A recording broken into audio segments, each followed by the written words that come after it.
Olá, eu sou a Graziele Mello, estamos em mais um programa Viver Direito, sempre com um convidado especial para você. Então, fique com a gente.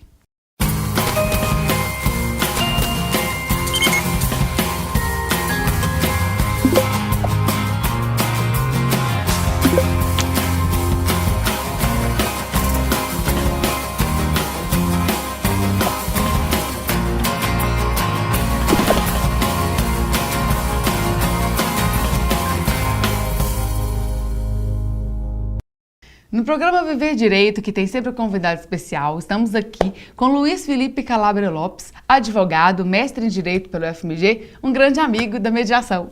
Muito obrigada. Obrigado a você, pela Grazi, presença, pelo convite, pela oportunidade de compartilhar. Não, é sempre um prazer ter você aqui. E antes da gente falar desse nosso grande tema, né, de gestão de conflitos em empresas familiares, alguma coisa assim, gostaria de saber um pouquinho de você, dessa trajetória, compartilhe com a gente o que te aguçou até chegar nesse tema, né? E você gostar de mediação, de resolução de conflitos, arbitragem também? Bom, Grazi, eu comecei a fazer Direito na Federal, né, e no início do curso eu estava um pouco desmotivado, até que no quinto período a gente tem a famosa cadeira de Processo Civil. E a matéria de Processo Civil me interessou bastante, porque a gente começa a ver os casos, começa a ver como é que a justiça funciona, e estudando o Código de Processo Civil era algo que me interessava bastante. Depois, ainda na faculdade, no sétimo período, eu tive a oportunidade de estudar um pouco a arbitragem, que é outra forma de solução de conflitos fora do judiciário. Dentro da própria faculdade já tinha a matéria ou foi uma outra oportunidade buscando fora? Sim, não existia a matéria de arbitragem no currículo da faculdade, mas eu fui convidado a participar de um grupo de estudos, e esse grupo de estudos, eles se reuniam semanalmente para estudar a convenção, a lei modelo de arbitragem da UNCITRAL, né, que é um projeto de lei internacional. E depois eu vim a conhecer, estudando por mim mesmo, a lei brasileira de arbitragem e conhecer um pouco mais desse outro método de solução de conflitos. Então eu formei sabendo esses dois métodos e desconhecendo a mediação. Eu até havia ouvido falar da mediação durante o curso com o projeto Polos de Cidadania, da professora Miraci. Então eu tinha colegas de sala que participavam desse projeto, mas eu nunca tinha tido contato com a mediação. Meu primeiro contato com a mediação veio a ser em 2014, né, quando a mediação aí já estava um pouco mais sendo anunciada nos meios tanto acadêmicos quanto fora da academia também. Verdade. Então, aí eu fui descobrir o que era mediação, fiz o curso com o Adolfo, né, e me apaixonei pelo método, que é realmente transformador. O Programa Mediação de Conflitos, ele é uma política pública de mediação comunitária e ele trabalha em vilas e favelas, ajudando, né, na prevenção de conflitos, na prevenção, assim, para não se agrave tanto como já tem agravado da gente resolver as coisas a ferro a fogo, né? E veio do Programa Polos de Cidadania e é uma grande alegria, né, conhecer a professora Miraci, realmente, né? Realmente, é um projeto que a Federal O Adolfo foi meu primeiro formador. Pois é, muito interessante. E a minha carreira profissional desde formação até hoje sempre foi na advocacia e na advocacia empresarial. E foi muito bom ter esse contato com a mediação, porque a experiência que nós temos, né, quando um cliente chega até o escritório, chega até nós, é uma experiência da solução de conflitos adversarial. Verdade. Né, de levar o processo, o problema ao judiciário, requerer ao juiz uma decisão, né, imparcial sobre o tema. Nós sabemos, né, que atualmente o Poder Judiciário ele está abarrotado, né, ele não dá conta das demandas dos cidadãos, porque somos muitos, né, e o Poder Judiciário não consegue resolver todas essas demandas. Então, chega com o cliente ao escritório e a solução que nós tínhamos para oferecer, que era aquela que nós aprendemos na faculdade, era a solução do Judiciário, que demora aí aproximadamente 10 anos para uma decisão final. Sendo que o judiciário, ele resolve exatamente o que você disse, demandas e não necessariamente o conflito que está ali por trás. Com certeza. Foi outro aprendizado grande que a mediação trouxe para a minha vida, foi da incapacidade do processo judicial ou da solução adjudicativa, né, que é aquela que um terceiro decide o conflito pelas partes, que eles decidem de acordo com a regra da lei. e muitas vezes a regra da lei não traz uma solução satisfatória nem para quem está pedindo o seu direito, nem para quem está sendo pleiteado. E a mediação, ela possibilita que as partes conversem e sejam criativas nas soluções, né? Então, existem, entre a solução da lei e a solução ideal, existem 1 milhão de possibilidades. E a mediação permite esse diálogo e a exploração de cada uma dessas possibilidades. E aí você estava dentro de um escritório trabalhando com direito empresarial e conseguia pegar um pouquinho dessas coisas, assim, arbitragem, mediação, como é que foi mais ou menos? Sim, a arbitragem, né, nós temos no Brasil desde 1996. Então, já estamos em 2019, 23 anos, 23 anos da lei de arbitragem, o que traz uma maturidade para esse método. Então, as empresas já conhecem, ou pelo menos já ouviram falar sobre arbitragem e têm maior confiança. Conta um pouquinho para as pessoas, assim, resumidamente, da arbitragem, assim. Bom, a arbitragem é uma forma de solução de conflitos em que as partes, né, o autor e o réu, o requerente e o requerido, ao invés de levar o conflito para o juiz, que é um representante do Estado brasileiro, né, concursado e investido de jurisdição, elas escolhem levar esse conflito para um terceiro privado. As razões pelas quais elas escolhem isso são das mais variadas. Por exemplo, o juiz é um generalista por natureza. Ele faz um concurso público em que ele tem que estudar direito tributário, direito civil, direito do consumidor, direito de família, né? E às vezes você precisa de alguém mais especializado, tendo em vista a complexidade daquele caso. Porque quando o juiz ele não está especializado naquele caso, ele às vezes designa um perito, alguém para poder de alguma maneira até o auxiliar, né? Exato, um perito ou as partes têm que apresentar pareceres técnicos de pessoas especializadas. Então, um dos motivos pelos quais que leva as pessoas a nomear esse terceiro é a busca por uma especialidade. E o árbitro, né, que é essa pessoa que eles procuram, não necessariamente precisa ser formado em direito. Então, por exemplo, um conflito sobre responsabilidade por um dano numa obra. Às vezes é muito mais fácil nomear um engenheiro, porque o engenheiro compreende o problema, ele estudou 5 anos de engenharia, então ele consegue olhar para os testes, olhar para a estrutura e compreender a causa daquilo, enquanto o juiz precisaria de um perito para auxiliá-lo, né? Outro motivo é que na arbitragem não tem recursos, né, que pode ser uma vantagem ou uma desvantagem, porque no final a solução dada será definitiva. Mas tem uma lógica, porque a pessoa pensa assim, eu vou escolher esse árbitro aqui porque ele é excelente nessa área. Aí na hora que ele dá uma decisão que não convém para você, ou que você não gosta, não quero mais ele não. Mas não foi você que escolheu, foi exatamente porque ele tem habilidade, né? Exatamente. Então, existe uma confiança no julgador, que é a primeira característica, e outra característica que é a inexistência de recursos. Então, para o bem ou para o mal, você sacrifica a possibilidade de recorrer em troca de uma decisão mais célere. Então, as estatísticas que nós temos é que uma arbitragem dura, do início ao fim, aproximadamente 2 anos, é a média, enquanto um processo judicial dura, em média, 9, 10 anos.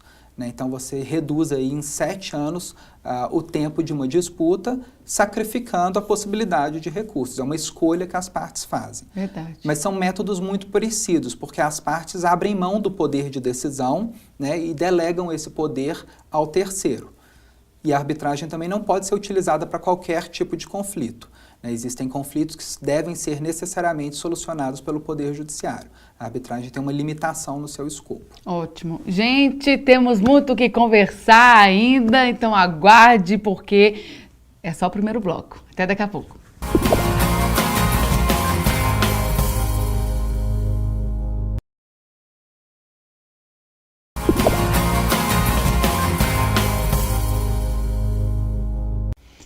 Estamos de volta no programa Viver Direito com Luiz Felipe Calabria Lopes, que é advogado, mestre em Direito, falando conosco um pouquinho sobre gestão de conflitos em empresas familiares. No primeiro bloco a gente falou um pouco mais sobre arbitragem, conhecemos a trajetória dele também, e agora a gente já está entrando nessa área da mediação de conflitos, que foi até objeto da sua dissertação de mestrado, né?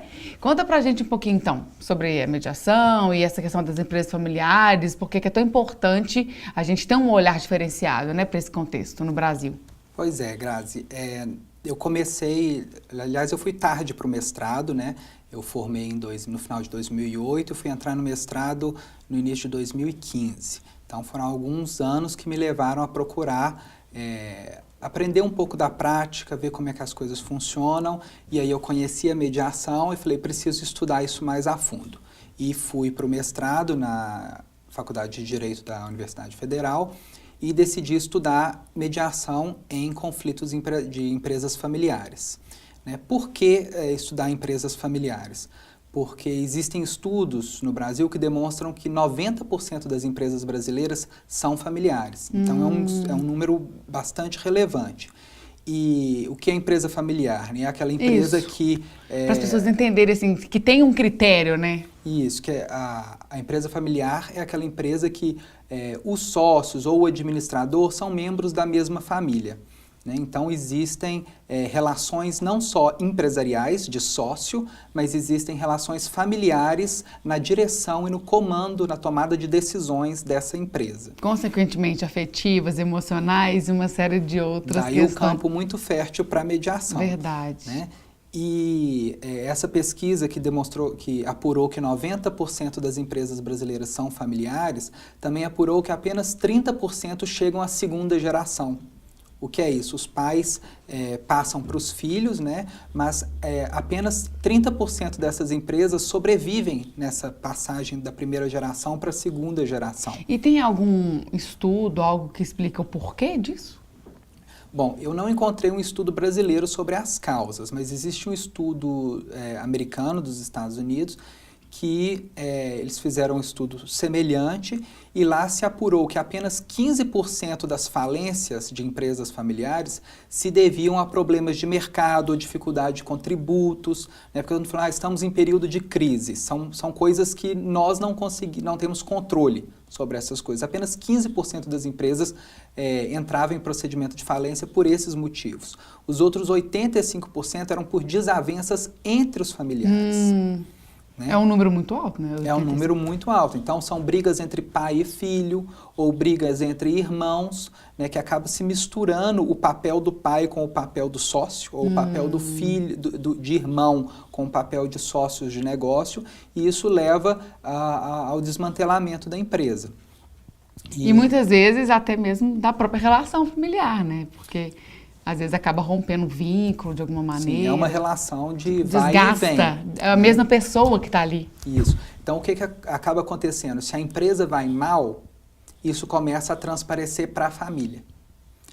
E se a família vai mal, isso começa a transparecer na empresa. Então, são duas instituições, a empresa e a família, que nesse caso ficam completamente ligadas.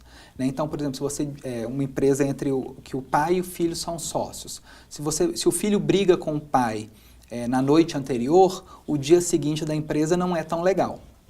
Né? A mesma coisa se a empresa toma um prejuízo muito grande, quando todo mundo chega em casa, o clima em casa também não é bom e pode ter uma discussão entre marido e mulher, alguma coisa assim, que leva, então, ficam a todo tempo interferindo uma coisa na outra. E como que funciona, então, normalmente? As pessoas levam para o judiciário quando chega no momento que elas querem dissolver? E como que elas enxergam? O que dá para fazer, assim? Sim, a solução do direito tradicional é o processo judicial, é a aplicação da lei. Né? E o que a lei diz nesses casos? Quando um dos sócios quer se retirar da sociedade, ele ajuiza uma ação que nós chamamos de ação de dissolução da empresa. Nessa ação de dissolução, o juiz vai nomear um perito, o perito vai avaliar quanto vale aquela empresa e vai mandar que a empresa pague a participação do sócio retirante ao sócio retirante. Só que isso costuma demorar, como eu disse no bloco anterior, bastante tempo, porque a justiça precisa de nomear um perito e tem os recursos todos. Né? Às vezes não concorda com aquela parte, enfim. Exato. E tem advogados ou também as partes que tomam medidas para tentar atrasar um pouco também o processo. Então, existe todo um contexto que leva o processo judicial a se atrasar. Enquanto isso, a empresa está lá, acontecendo. Está lá ou não está lá, né? Porque as partes começam a focar no conflito, ao invés de focar na resolução empresa. dele, de alguma maneira. E na condução dos negócios da empresa. Entendi. Pode acontecer também, se houver alegações ou indícios de que o administrador da empresa está administrando mal, do juiz retirar esse administrador forçosamente e indicar um administrador de confiança do juízo. Então, a empresa vai ter que pagar aquele administrador não conhece a história da empresa, né? Então é mais um item de conflito ali. Então, pode acontecer que dali a 9 anos, quando o processo acabar, já não tenha mais empresa para ser dividida, né? Que seria a pior solução, que a gente chama de solução perde-perde. Todo mundo saiu perdendo. E isso é culpa do advogado, ou da parte, ou do juiz? Não, não é culpa de ninguém, mas os atos, né, as pessoas caminharam por esse caminho, né, adentraram esse caminho e é como ele funciona, é o que ele pode oferecer para as pessoas. E aí a gente vem com a mediação que pode oferecer outras coisas. Por quê? Entre a solução da lei, que é a dissolução da empresa, e as várias outras soluções que podem existir, por exemplo, pode haver uma cisão negocial da empresa em que se dividem os negócios, né? Um dos sócios pode comprar a participação do outro e pagar parceladamente, se não tiver o dinheiro para pagar naquele momento, ou pode ser rediscutida a relação e a gente descobrir o que está causando os impasses e trabalhar a causa do impasse de modo que a empresa continue com todos os sócios, mas com uma nova dinâmica entre eles, né, com uma melhor comunicação. Tem como trabalhar preventivamente? Sim, tem como trabalhar preventivamente, né?